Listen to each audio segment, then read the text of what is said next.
the recipe for homecoming. In the drowsy hamlet of Briarwood Hollow, nestled in the rolling quilt of Pennsylvania's Amish country, where quilt barns dotted the hills like patchwork prayers and the air carried the perpetual scent of fresh-mown hay and wood smoke, Marnie Whitaker had baked her way through 7 decades of seasons. At 74, her hands, once deft as a composer's, now veined like marble and dusted with the ghosts of flour, still remembered the alchemy of dough rising like hope in the dawn.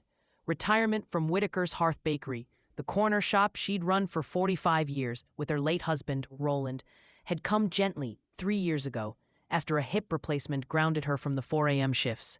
The bakery now hummed under young Sarah Klein, a Mennonite widow with twins and a knack for cardamom twists.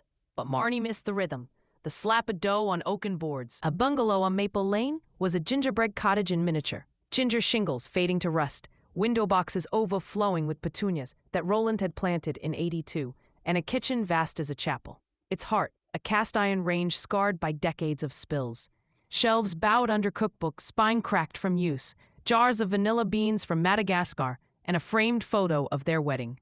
Roland in suspenders, Marnie in lace, both laughing over a cake frosted with forever risen. Roland had been her yeast, the leavener to her flour, gone 6 years to a heart that gave out mid-whisk, leaving her with a void no recipe could fill. Their son, David, 48 and a software engineer in Pittsburgh, called weekly with updates on his divorce proceedings, voice clipped like poorly kneaded bread.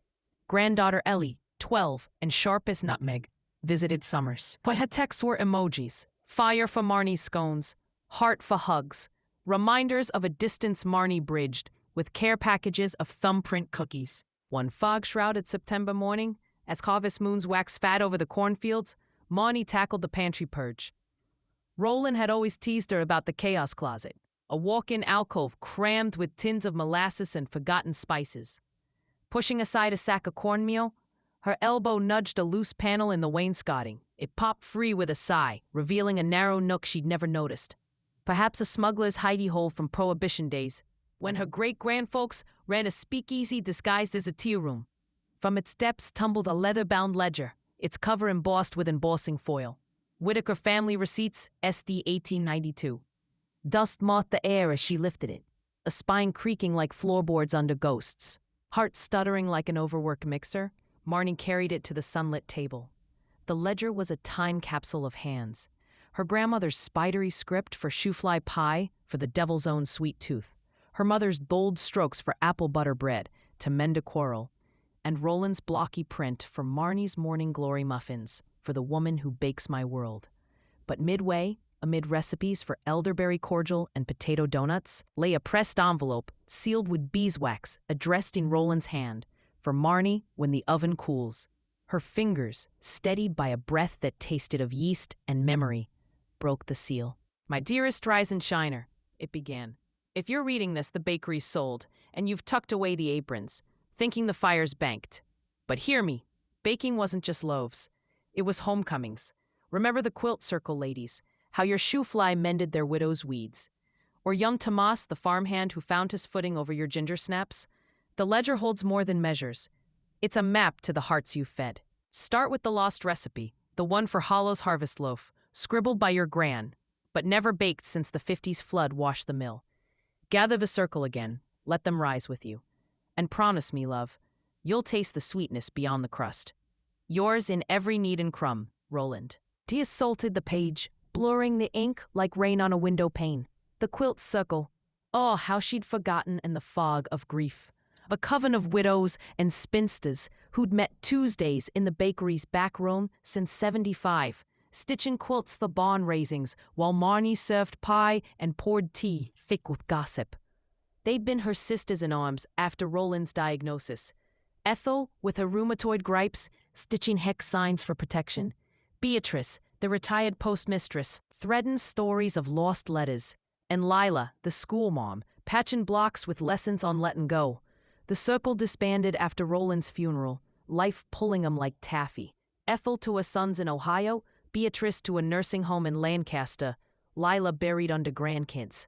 Marnie had let it fade, too weary to knead alone. Roland's words were a proofing cloth, lifting her. A Hollow's Harvest Loaf, Gran had sworn it held the valley's soul. Rye from the old mill, pumpkin from frost-kissed vines, walnuts from the grove where lovers carved initials. Lost when the 52 floods scoured the ledger's early pages, or so the family lore went. Marnie poured through the book that afternoon, the sun slanting gold across the recipes, until her eyes snagged on a faint pencil sketch in the margin. Measurements in cryptic shorthand, Gran's doodle of a loaf crowned with wheat sheaves. The ghost recipe, Roland had called it, teasing her failed recreations in the 80s. Too dense one batch, too sweet the next. With it, a note in his hand. The keys in the circle, love. Share the bowl, let them fill the gaps. Emboldened, Marnie dialed Ethel first, the number etched in her palm like a scar. Marnie Whitaker, as I live and breathe, it's been an age. Ethel's voice crackled like crumpling foil, but her laugh bubbled true. Ohio was flat as a failed souffle, she confessed. Her son nagged about assisted living, but quilts waited unfinished. Come home, Marnie urged, voice cracking like an egg. The circle rises again. Tuesdays, my kitchen. Bring your needles. I'll bring the flour. Beatrice was next, her room at Willow Grove scented with Bengay and regret. The stamps I sorted couldn't post these years away, she rasped. Lila answered from a chaos of sippy cups, her schoolmarm primness softened to Annie Lil by time. The quilts need finishing, and so do we, Marnie said. By dusk, RSVPs fluttered in. Ethel by bus, Beatrice with a volunteer ride, Lila carpooling with her daughter-in-law. The first Tuesday dawned crisp as pie crust. Marnie rose at 5, the kitchen alive with ghosts. Roland's whistle as she sifted rye flour from the co-op. Gran's hum over pumpkin puree from the root cellar. The ledger lay open like a Bible, the ghost recipe transcribed on fresh vellum. Neighbors trickled in by 9, bearing thimbles and thread. Ethel with a lap quilt half-stitched, her arthritis a dull throb. Beatrice in a wheelchair. A postmistress satchel stuffed with lace scraps. Lila with fabric swatches patterned in schoolhouse reds. They settled around the oak table, steam rising from Marnie's cider wassail, the air thickening with ketchup. Ethel's hip surgery, like kneading lead. Beatrice's bingo wins, led us to nowhere but the thrill. Lila's empty nest. The house echoes like a proof bowl. Marnie unveiled the ledger with ceremony. Roland's enveloped the chalice. Gasps rippled as they read. Cheers, seasoning the crumbs of trial scones. He always knew, Ethel murmured, threading a needle with trembling grace. The man baked better love than bread. They turned to the recipe, the circle's wisdom 11. Beatrice recalled Gran's dash of valley earth for grounding. Lowest soil from the creek bed, sift it fine. Leela suggested wild honey from the hollow's apiaries, for sweetness that stings true.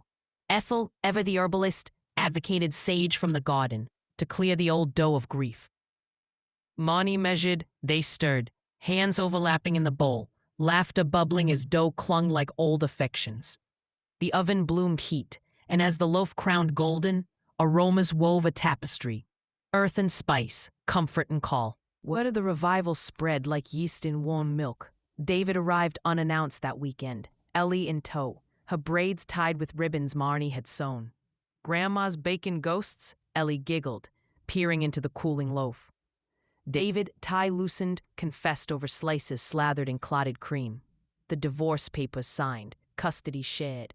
A new job closer to Briarwood. Heard about the circle from Sarah at the bakery.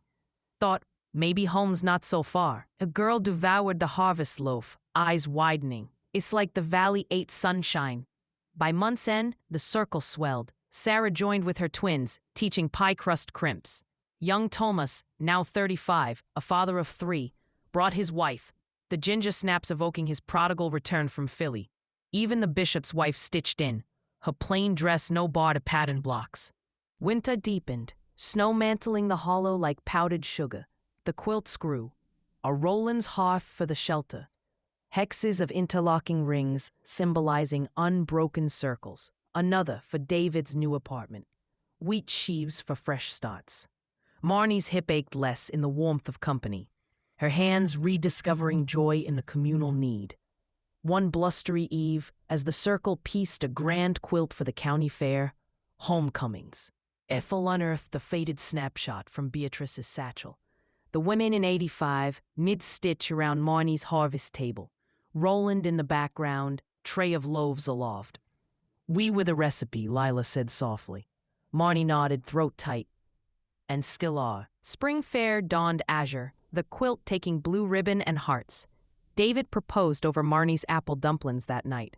His fiancée, a librarian with a laugh like Roland's. Ellie, now weekly, apprenticed at the oven, her small hands flour-dusted.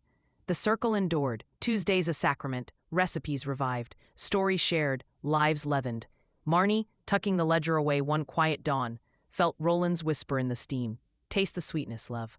At 74, with her bowl ever open, she did, crumb by forgiving crumb, homecoming in every bite.